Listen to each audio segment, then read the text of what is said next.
Next on Currents News, Catholics in the Brooklyn Diocese honor the life and legacy of Dr. Martin Luther King during a special prayer service. I'm Tim Harfman, and I'll have the story.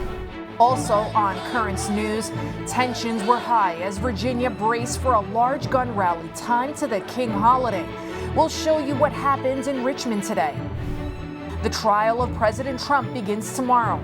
Both sides are clashing over what should happen next. Plus, the giant March for Life is only days away. Tonight, a top Archbishop will be with us to talk about the pro-life movement. The news starts right now.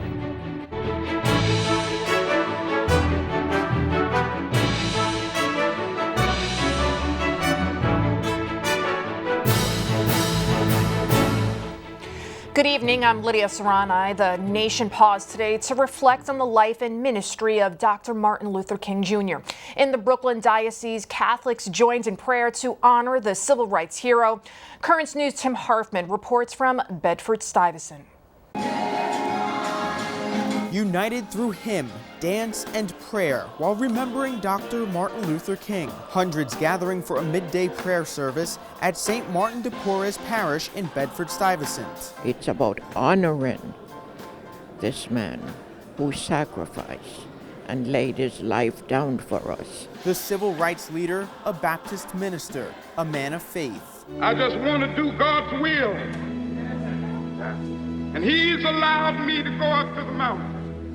Everything that he did was because of his faith, was because of his belief in God, the power of prayer, the power of faith to move mountains. Father Robert BOXIE from the Archdiocese of Washington, D.C. is this year's guest preacher. The annual prayer service organized by the Vicariate for Black Catholic Concerns. Father ALONZO Cox, coordinator for the Brooklyn Diocese, says the event echoes King's ministry for peace, equality, and justice. We live in a world where, we're in need of that message now more than ever. We don't want to build walls. We want to build bridges that will allow us to grow closer, not just to the Lord, but to each other. Dr. King would have turned 90 this year. His theme of unity now resonating with the next generation. We hold on to that message, we hold on to his journey, and we try to reflect back on it. Holding on to a message and legacy to move mountains. In Bedford-Stuyvesant, Tim Harfman, Currents News.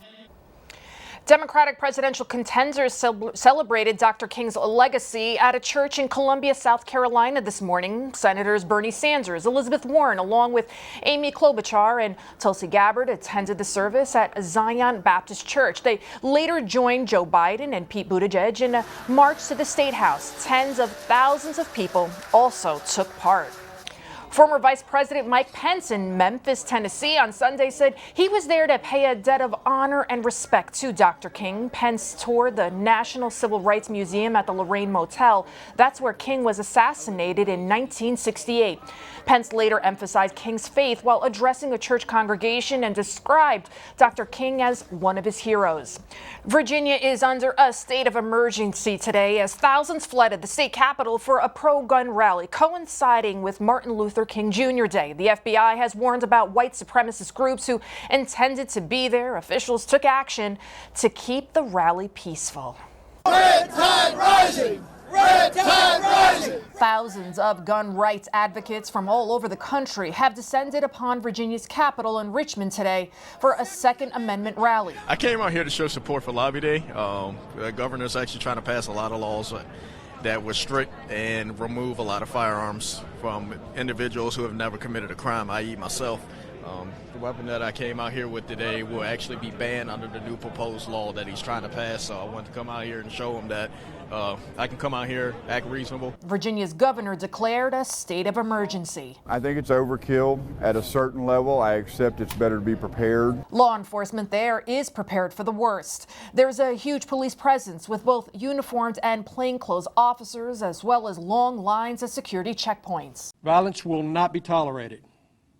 And if that is your group or your intention on Monday, then you're not welcome. Also not welcomed, all weapons, including guns, on Capitol grounds. Ahead of today's event, 3 members of a white nationalist group who were expected to attend were arrested by the FBI. However, demonstrators say they intend to be peaceful. And all of us are here protesting for the right to bear arms. All we want to do is to be able to defend ourselves. There might be far right and far left groups that might be out here today, but the vast majority of the message is guns save lives, and we believe in the Second Amendment. State officials say they want to avoid what happened at a white nationalist rally in Charlottesville in 2017 when a white supremacist intentionally drove a car into a counter-protester, killing her. We're seeing threats of armed confrontation and assault on our Capitol. Fortunately, Richmond police are reporting there were no incidents at the rally. The demonstration was sparked in opposition to gun control proposals now in the Virginia legislature.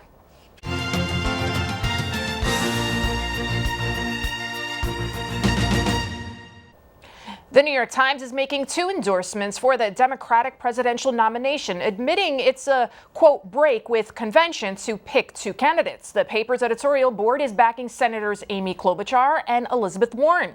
The Times wrote, "May the best woman win," arguing both are better equipped than President Trump to lead the country. As for the chief executive himself, the president was campaigning in Austin, Texas last night. He was boasting to the Farm Bureau convention about his accomplishments. We're achieving what no administration has ever achieved before. And what do I get out of it? Tell me. I get impeached. That's what I get out of it. By these radical left lunatics, I get impeached. Trump said he wasn't worried, though, about impeachment because he believes the farmers are sticking with him for re-election. The Senate trial of the president starts tomorrow. Both sides are moving full steam ahead to stake out their positions, but the rules that will govern the history-making proceedings still are not known. Karen Kafa reports from Capitol Hill that there's a clash over what happens next. The House impeachment manager is walking to the Senate chamber for a walkthrough on Monday. Senators were sworn in for the impeachment trial last week, and on Tuesday, they're slated to sign off on the rules. Democrats criticizing Republican leader Mitch McConnell for waiting to share what those proposed rules look like. I think that they've been scrambling for some time to try to figure out how to make this happen as quickly as possible and how to avoid having relevant witnesses. Democrats also continuing their push for more witnesses and more documents to bolster their case against the president. We Democrats aim to get the truth. Republicans say Democrats are admitting their case is weak. And in a pretrial filing Monday, the president's legal team argued for a swift acquittal, calling the process a charade. As part of the president's defense, Alan Dershowitz will argue that the charges don't meet the constitutional criteria for impeachment. If the House charges do not include impeachable offenses, that's really the end of the matter, and the Senate should vote to acquit or even to dismiss. House Democrats will deliver their opening arguments first, then the president's team. As proceedings begin here Tuesday, President Trump will be out of town in Davos, Switzerland for the World Economic Forum. In Washington, Karen Kafa, KURTZ News. As Karen reported, the president will be thousands of miles away from Washington tomorrow. Trump will give the keynote speech in the morning at the Economic Forum. His audience will include the world's richest and most powerful people. Trump said he's going to Davos to encourage business leaders to relocate their companies to the United States. Strong words today from Pope Francis. He condemned the hatred of the Jewish people as barbaric. He spoke at the Vatican to a delegation from the Simon Wiesenthal Center. Ancora recentemente abbiamo assistito a barbare recrudescenze dell'antisemitismo. The Holy Father said he'll never tire of condemning anti-Semitism and warned that if the memory of the Holocaust is lost, the future is destroyed. There is great news tonight about Archbishop Joseph KURTZ. The former head of the U.S. Bishops' Conference says he's cancer-free. The current Archbishop of Louisville talked about his 5-month battle with the disease.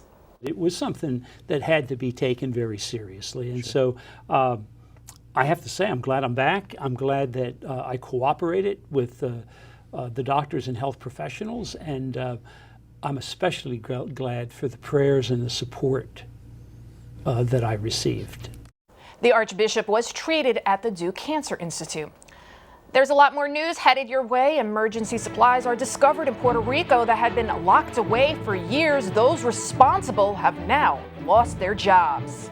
People in the Puerto Rican community are looking toward one of the island's late heroes for comfort in the wake of a devastating earthquake. I'm Jessica Easthope, and that's ahead. The March for Life gets underway Friday. Tonight, a top American Archbishop will be here to talk about the fight to save the unborn and why it's a human rights issue. Do you have a story idea or want to share a tip with us? Email us at newstips@desalesmedia.org or call our 24-hour number at 718-517-3122. We'll be right back.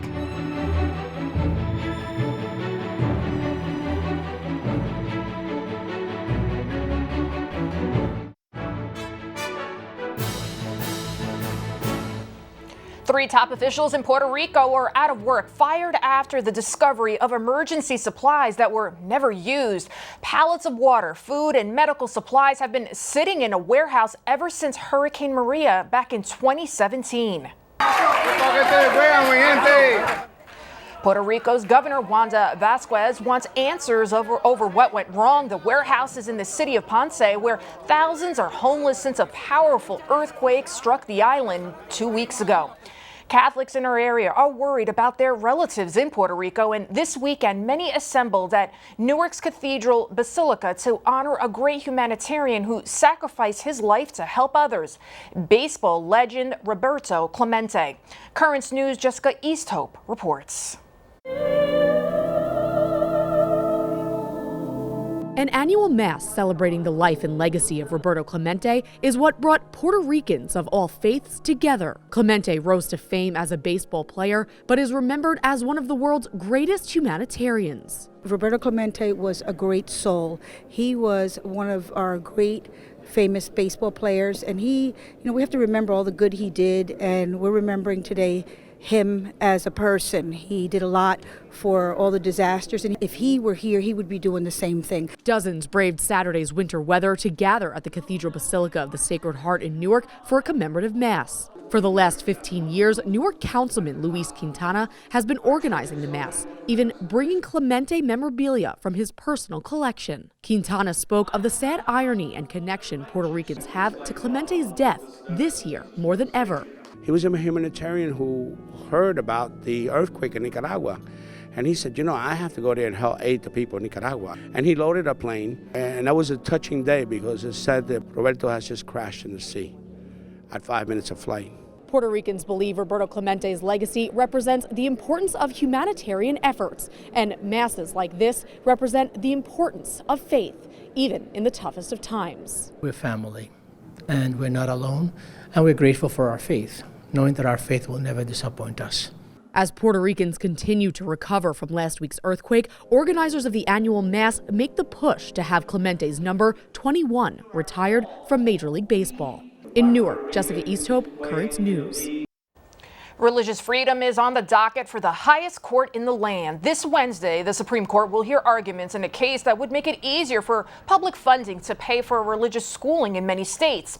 And the justices have agreed to decide on whether employers with a religious or moral objection can be exempt from an Obama-era regulation that requires them to provide birth control.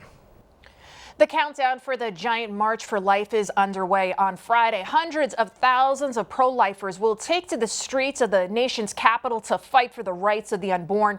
The head of the U.S. Bishops' Committee on Pro-Life Activities, Archbishop Joseph Naumann, joins us now. Hello, Archbishop, and thank you so much for joining us. Thanks, Lydia. It's great to be with you and your viewers.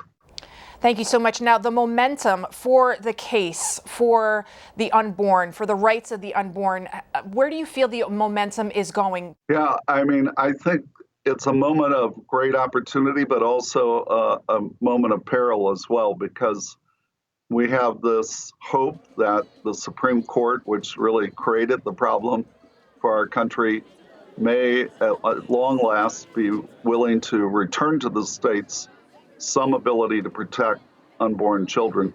So that there's great hope there. But at the same time, it's elevated our opponents on the other side, and we see them trying in states now to enshrine what the court did in 1973. Can you talk to me about the number of children that have been aborted? And I think even Pope Francis was astounded by that number. Right. Since 1973, I think a conservative estimate is about 61 million American children killed by abortion. So the sheer proportion of this human rights issue, as the Pope correctly identifies it, is enormous. Participation in the March for Life is enormous. Already they're anticipating hundreds of thousands. Can you describe for us the impact it has had over the years? I can remember in the 1980s watching one of the secular news media talk about the march and saying, this is the dying gasp of the pro-life movement. Well, here we are, 2020, and we're still here, still marching. And what's so beautiful about the March for Life is the young people that'll be present. It's really a young person's march in many ways. So there's some of us veterans around, but it's very encouraging to see our young people, and the polling data shows that this generation is more pro-life than their parents. I recall myself going as a teenager for the March for Life, so I totally agree with you that the momentum is just building. Now, President Trump, he has been very vocal about his pro-life stance. He's spoken at the march for the past 2 years. But is there a danger that now the pro-life movement could become politicized? Unfortunately, the Democratic Party currently, all of its leadership is lockstep in terms of support in radical ways. Now, all of them are saying they want tax-funded abortions. So, fortunately, there's some still good pro-life Democrats, and we need to cultivate those and continue to build on those. But we're grateful to President Trump. I think you could arguably say he's done more than any other president concretely for the cause of life. What do you think the future is of the pro-life movement? I think we're going to be here as long as it takes to change our public policy, because the law is important. It not only permits abortion, but it teaches our young people that abortion is acceptable. Our law doesn't permit the killing of others in any other circumstance. I was with Pope Francis just last Thursday, and Pope Francis said to me, he says, I like to, when I'm talking about this issue with individuals that don't share our views, I like to ask two questions. Is it ever right to solve a problem by killing a child? And usually they'll have to say, well, no. And then he says, and then I ask him, is it ever right to hire someone else to kill a child to solve a problem? And I think that really does put it, it's kind of blunt, but it puts the issue very clearly that this is about taking the life of an innocent child because of issues that adults have. And there are solutions to whatever those challenges are, and we're ready to help. Thank you so much for being with us here, Archbishop Joseph Naumann, the head of the U.S. Bishops' Committee on Pro-Life Activities. Thanks for the opportunity. God bless, Lydia. Net TV is New York's Catholic station and will televise live coverage of March for Life activities this week. The opening Mass of the National Prayer Vigil for Life will be broadcast live on Thursday, starting at 5:30 from the National Shrine of the Immaculate Conception. And complete coverage of the march in Washington will be on the air Friday, starting at noon. Still to come, we take another look at stories recently reported by the KURTZ news team. The first years, which were so hard. But now a Catholic nun is proving that Sure We Can is making a difference in lives and the environment.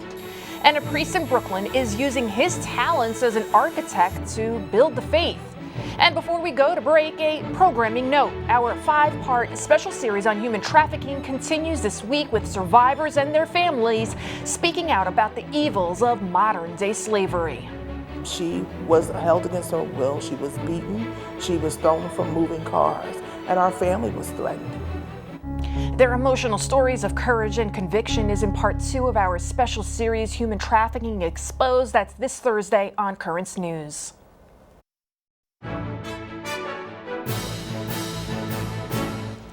Tonight, we want to take another look at some of the recent work by the KURTZ news team, including the story of Sister Ana Martinez de Luco. She calls herself a street nun and helps people make a living, recycling cans and bottles at 5 cents apiece. KURTZ News' Emily Drooby reports from Williamsburg on the nun and her project that's called Sure We Can.